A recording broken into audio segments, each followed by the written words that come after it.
ഭാര്യയുടെ വീട്ടിൽ നിന്ന് സ്കൂളിലേക്കുള്ള 2 മണിക്കൂർ യാത്രക്കിടയിൽ എനിക്കുണ്ടായ ഒരു തണുത്ത അനുഭവമാണ് പറയാൻ പോകുന്നത്. കടുത്ത ചൂടിൽ ദാഹവും ക്ഷീണവും ഒന്ന് യാത്ര ചെയ്ത് അവസാനമായപ്പോഴാണ് തളിപ്പറമ്പിലെ ചുടല വഴി അമ്മാനപ്പറ, പാണപ്പുഴ ഇവിടത്തേക്ക് മാതമംഗലത്തേക്ക് മുട്ടുന്ന ഒരു മനോഹരമായ റോഡുണ്ട്. ആ റോഡിലൊരു ചുരമുണ്ട്. ആ ഒരു ഇറക്കത്തിൽ ആകാശം മുട്ടുന്ന വൻമരങ്ങൾ, ഇത് അക്കേഷ്യയാണോ അതോ യൂക്കാലിപ്സ് ആണോ എന്നറിയില്ല. അതിൻ്റെ തണലിൽ ബൈക്ക് സൈഡാക്കി അല്പനേരം നിന്നു. ഈ കടുത്ത ചൂടിലും ഇവിടുത്തെ തണുപ്പ് ശരിക്കും ഹൈ റേഞ്ചിൽ മഞ്ഞുകാലം ഓർമ്മിപ്പിക്കും. ക്ഷീണവും ദാഹവും ഈ തണലിൽ നിൽക്കുമ്പോൾ പെട്ടെന്ന് മാറി.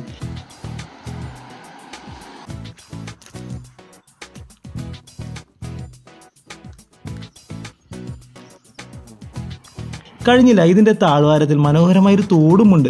അവിടേക്ക് ഏണിപ്പടികളും. ഇറങ്ങാൻ സമയം കിട്ടിയില്ല. കുറച്ച് സമയം കാഴ്ച കണ്ട് ബൈക്കിലേക്ക് കയറുമ്പോൾ മനസ്സൊന്ന് ഓർമ്മിപ്പിച്ചു. തിരക്ക് പിടിച്ച ജീവിതത്തിൽ ഇതുപോലെ യാത്ര ചെയ്താൽ ചെറിയ ചെറിയ സ്ഥലങ്ങളുണ്ട്. അല്പസമയം ഇവിടെ നിന്ന് റിലാക്സ് ചെയ്താൽ പോകുന്ന ടെൻഷൻ മാത്രമേ നമുക്ക് എല്ലാവർക്കും ഉള്ളൂ എന്ന സത്യം. അല്പനേരം കാഴ്ച കാണാൻ സമയം കണ്ടെത്തണേ.